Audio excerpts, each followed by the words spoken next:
স্বাগতম হরর জোনে। এখানে আমরা শোনাই এমন সব গল্প যেগুলো শুধু গল্প নয়, হয়তো বাস্তবের অন্ধকার অংশ। লাইট বন্ধ করুন, হেডফোন লাগান, আর প্রস্তুত হন এমন এক যাত্রার জন্য যেখান থেকে সবাই ফিরে আসে না। আজকের গল্প একটি রহস্য, একটি দরজা, আর তার ওপাশে কি আছে তা জানলে হয়তো আজ রাতে আপনি ঘুমোতে পারবেন না। চলুন শুরু করা যাক। আয়নায় যে ছেলেটা থাকে, রাহুল নতুন ফ্ল্যাটে উঠেছে মাত্র 3 দিন হলো। শহরের ব্যস্ত এলাকা হলেও ফ্ল্যাটটা অদ্ভুত রকম সস্তা ছিল। বাড়িওয়ালা বলেছিল আগের ভাড়াটিয়া হঠাৎ করে চলে গেছে। কারণ জানতে চাইলে শুধু বলেছিল ছেলেটা একটু মানসিকভাবে অসুস্থ ছিল। রাহুল এসব নিয়ে মাথা ঘামায়নি। অফিসের কাছেই ফ্ল্যাট, ভাড়া কম, এর বেশি আর কি লাগে। প্রথম রাতেই সে জিনিসটা খেয়াল করেছিল। বেডরুমে একটা বড় আয়না আছে, পুরনো কাঠের ফ্রেম। আয়নাটা সরাতে গিয়েছিল, কিন্তু অদ্ভুতভাবে ভারী, যেন দেয়ালের সঙ্গে আটকানো। রাত প্রায় 2টা।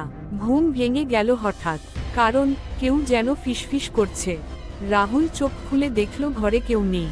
জানালা বন্ধ, দরজা লক করা। ফিসফিস শব্দটা আসছে আয়নার দিক থেকে। সে ধীরে ধীরে উঠে বসল। আয়নায় নিজের প্রতিচ্ছবি দেখল, সব স্বাভাবিক। হঠাৎ প্রতিচ্ছবিটা হাসল। রাহুল হাসেনি, তার বুক ধক করে উঠল। 1 সেকেন্ড পর সব আগের মতো। সে নিজেকে বোঝালো ঘুমের ঘোর। পরের দিন অফিস থেকে ফিরে সে বাড়িওয়ালাকে ফোন করল। আগের ভাড়াটিয়ার নাম জানতে চাইল। উত্তর এল, নাম ছিল অর্ণব। কিন্তু সে এখন কোথায় আছে কেউ জানে না। একদিন সকালে দরজা খোলা ছিল, কিন্তু ছেলেটা নেই। রাহুল ফোন রেখে দিল। রাতে আবার ফিসফিস, এইবার স্পষ্ট শব্দ, আমাকে বের হতে দাও। রাহুলের শরীর ঠান্ডা হয়ে গেল। সে আয়নার সামনে দাঁড়ালো। প্রতিচ্ছবি এবার তার মতো নয়। চোখ দুটো লালচে, মুখে অদ্ভুত হাসি। তুই এখানে কেন এসেছিস? আয়নার ভেতরের ছেলেটা বলল। রাহুল পিছিয়ে গেল। আয়নার ভেতরের ছেলেটা ধীরে ধীরে হাত তুলল। আর ঠিক তখনই রাহুল অনুভব করল কেউ তার পেছনে থেকে কাঁধে হাত রাখল। সে ঘুরে দাঁড়ালো, কেউ নেই। আবার আয়নার দিকে তাকালো। এইবার আয়নায় সে নেই, শুধু সেই অচেনা ছেলেটা দাঁড়িয়ে আছে তার ঘরে। বাস্তব ঘরটা ফাঁকা।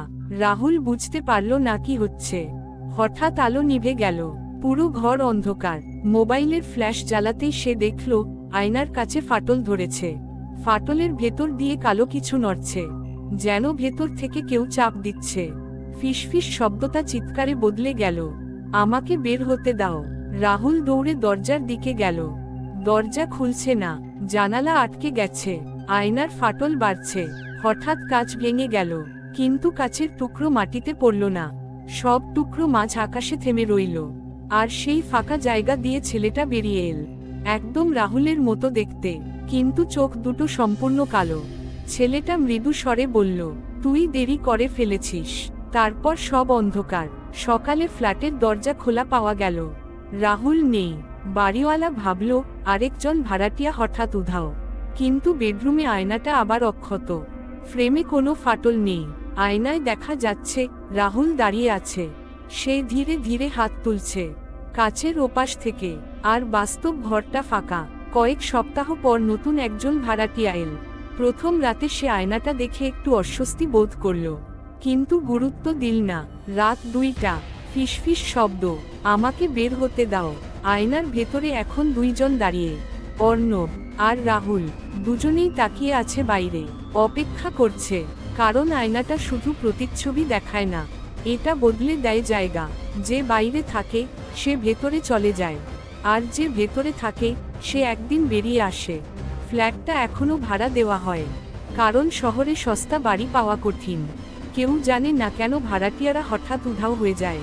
কেউ জানে না কেন আয়নাটা এত ভারী। আর কেউ জানে না কতজন এখন ভেতরে আটকে আছে।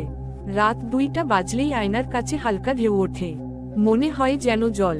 আর মাঝে মাঝে দেখা যায় ভেতর থেকে কেউ কাছে আঙুল বুলিয়ে লিখছে, পরের জনকে। তাহলে এটাই ছিল আজকের গল্প। কিন্তু মনে রাখবেন, সব ভয়ের শেষ হয় না গল্প শেষ হওয়ার সঙ্গে সঙ্গে। কিছু ছায়া আমাদের সঙ্গেই থেকে যায়।